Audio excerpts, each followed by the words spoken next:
Nanamafy teo anolohan'ny mpanao gazety androany alakamisy ny vao mihera mahaleo tena misarana ny fifidianana fa tena niara ny fidirana antsokosoko ny tranokalan'izy ireo ny 1 Desambra lasa teo.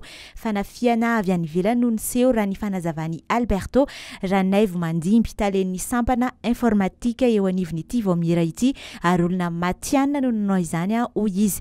Nisy moa ny fizahana izay nataony manampahaizana na ahafahana nahita izany zavatra izany raha ny fanazavany hatrany. Nanamafy no izany ny tena ny fatsy fahadisoana avy amin'ny vao mihera velively ny niseho na ny fanovana ny vokatra tao amin'ny tranokala. Nametraka fitoriana moa ny vao mihera taorian'izay.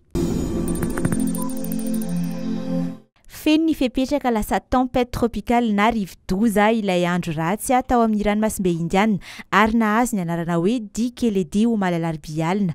Tamin'ny 7 ora maraina teo dia tany amin'ny 7,500 kilometatra atsinanana talano nisy ny fohibeny. 570 kilometatra isan'ora ny rivotra miaraka aminy izay arahina tafiotra 500 kilometatra isan'ora manakaiky ny fohibeny. Nikisaka ny akandrefana hatrany izy ka nahafaka 130 kilometatra isan'ora. Tumbana hiditra antanety any amin'ny tapana avaratra atsinanany nosy i Dikeledi ny sabotsy tolakandro na ny sabotsy alina eo anelanelany antsiranana sy antalahy izany ary mety anana tanjaka ny cyclone tropical na rivo-doza mahery izy amin'izany fotoana izany. Efa nahazo fampitandremana miloko maitso moa ny faritra Diana, Sava, Ambatsoa, Sofia ary Boeny. BDB ireo tolotrasa mandefa olona any ivelany amin'izao fotoana izao hoy Ianitra Razakabona, ministry ny asa ny fampananana asa ary ny asa-panjakana raha nitafa tamin'ny mpanao gazety androany alakamisy.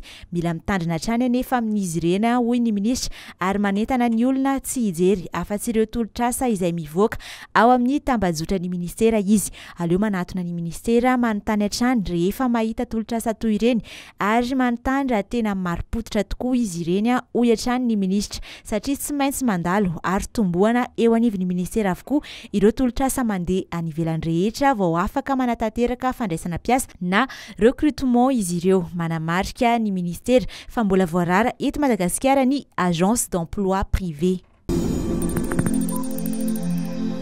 Filaran-tany 7,750 alina sy 4 tapitrisa hektara no maity eto Madagasikara nandritra ny taona 2024 araky ny tatitra avy amin'ny Max Fontaine Andonirina, ministry ny tontolo iainana sy ny fampandrosoana Lovainjafy. Nandritra ny filan-kevitry ny ministra ho Malalarby kely amin'izany velarantany izany ihany nefa no ala raha ny fanazavana satria dia 200 amin'izany 4 tapitrisa hektara mahery izany ihany.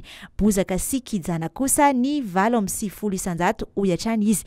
Mahakasika ny fandorana ala io dia efa raharaha miisa 7,90 no efa eny anivon'ny fitsarana hoy hatrany izy. Manoloana izay doro-tanety sy doro-ala izay dia nampatsiahy ny ministra fa efa mitsangana ny CCO-feu izay ahafahana mandrindra ny fiatrehana ireo afo miseho.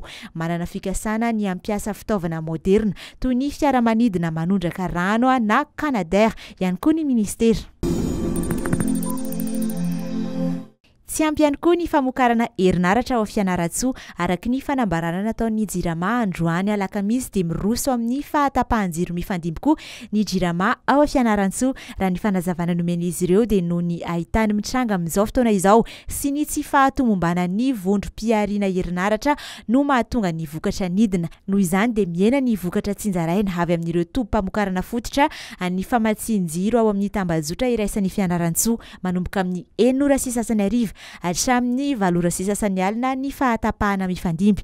Izy koa ny fahatapahana fahobe manomboka amin'ny 12 alina ka hatramin'ny 4 maraina. Tsy hiara ny fahatapahan-jiro kosa nefa ny hôpitaly sy ny tombon-drano araky nambaran'izy ireo hatrany.